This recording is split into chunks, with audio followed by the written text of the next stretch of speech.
Bạn có bao giờ tự hỏi, tại sao có những lúc đàn ông gần như không quan tâm đến chuyện gần gũi, nhưng có những thời điểm lại khao khát mãnh liệt đến mức khó giấu? Sự thật là ham muốn của đàn ông không hề ngẫu nhiên. Nó có thời điểm vàng trong ngày, khi cảm xúc, cơ thể và bản năng gần như hòa làm một. Nhưng điều đáng nói là rất ít người thực sự hiểu đúng về nó. Có người nghĩ buổi tối là lúc mạnh mẽ nhất, nhưng cũng có người lại bất ngờ với buổi sáng. Có người cho rằng đàn ông lúc nào cũng sẵn sàng, nhưng thực tế hoàn toàn khác. Và nếu bạn hiểu được chính xác thời điểm đó, bạn không chỉ hiểu đàn ông hơn, mà còn có thể thay đổi hoàn toàn cách hai người kết nối với nhau, tự nhiên hơn, sâu sắc hơn và đúng lúc hơn. Trong video này, chúng ta sẽ cùng nhau khám phá khi nào trong ngày đàn ông thực sự có nhu cầu gần gũi nhất và vì sao điều đó lại xảy ra. Buổi sáng là khoảng thời gian đặc biệt mà nhiều người đàn ông cảm thấy cơ thể mình khởi động mạnh mẽ nhất sau một đêm nghỉ ngơi đầy đủ. Khi đó, năng lượng được phục hồi, tinh thần tỉnh táo hơn và hormone như testosterone thường ở mức cao hơn so với các thời điểm khác trong ngày. Điều này khiến cảm xúc trở nên rõ ràng và dễ nhận biết hơn, không chỉ là về mặt sinh lý mà còn là cảm giác muốn được kết nối, gần gũi và bắt đầu một ngày mới với trạng thái tích cực nhất, khác với buổi tối thường gắn với sự mệt mỏi sau công việc. Buổi sáng mang lại sự nhẹ nhàng, tự nhiên, ít bị chi phối bởi áp lực nên những cảm xúc xuất hiện cũng chân thật hơn. Tuy nhiên trong thực tế, không phải ai cũng tận dụng được thời điểm này vì nhịp sống hiện đại khiến buổi sáng trở nên vội vã. Mọi người phải lo chuẩn bị cho công việc, gia đình, thời gian bị chia nhỏ khiến việc lắng nghe cơ thể và cảm xúc bị bỏ qua. Nhưng nếu chú ý hơn, bạn sẽ thấy buổi sáng không chỉ là lúc cơ thể khỏe khoắn mà còn là thời điểm tinh thần cởi mở, dễ chia sẻ và dễ tạo ra sự kết nối tích cực giữa hai người.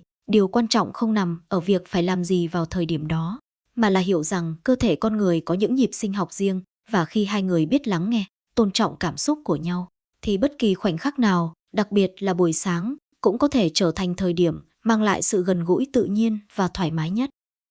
Buổi tối luôn là khoảng thời gian mà cảm xúc con người dễ chạm vào nhau nhất, không chỉ riêng đàn ông mà hầu hết ai cũng vậy. Bởi sau một ngày dài bận rộn, mọi áp lực từ công việc, học tập hay trách nhiệm dần lắng xuống. Không gian trở nên yên tĩnh hơn, ánh sáng dịu lại, nhịp sống chậm đi, và chính lúc đó con người mới thực sự quay về với cảm xúc thật của mình. Đối với đàn ông, buổi tối thường là lúc họ không còn phải gồng mình trước thế giới bên ngoài, không còn phải suy nghĩ quá nhiều về trách nhiệm, mà thay vào đó là nhu cầu được nghỉ ngơi, được thư giãn và đặc biệt là được ở gần người mà họ tin tưởng. Điều này khiến mong muốn kết nối tình cảm trở nên rõ ràng hơn bao giờ hết.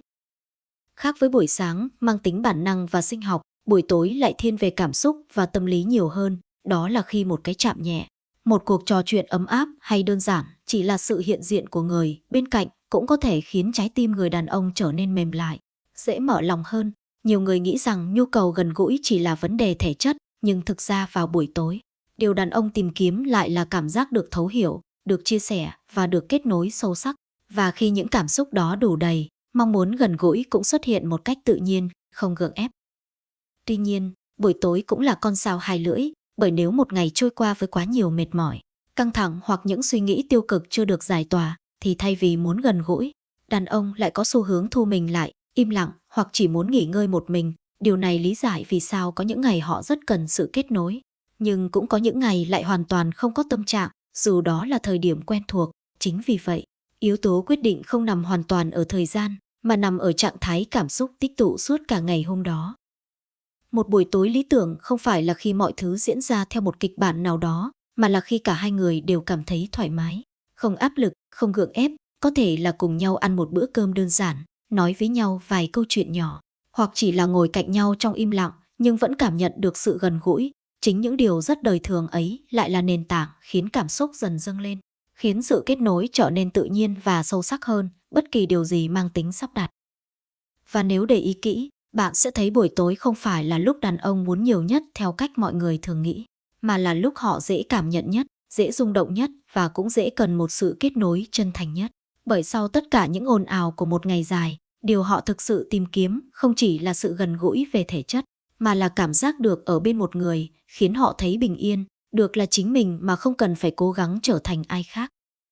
Nửa đêm, khi mọi âm thanh của thế giới dường như đã lắng xuống, lại là một khoảng thời gian rất đặc biệt đối với cơ thể và cảm xúc của con người, trong đó có đàn ông. Bởi đây là lúc nhịp sinh học bước vào trạng thái sâu nhất của nghỉ ngơi, nhưng cũng là lúc những tín hiệu bên trong cơ thể hoạt động một cách âm thầm và rõ ràng hơn. Nhiều người từng trải qua cảm giác tỉnh giấc giữa đêm mà không rõ lý do, không hẳn vì tiếng động hay ánh sáng, mà giống như cơ thể tự đánh thức mình dậy, và chính khoảnh khắc đó, cảm xúc đôi khi trở nên nhạy cảm hơn bình thường.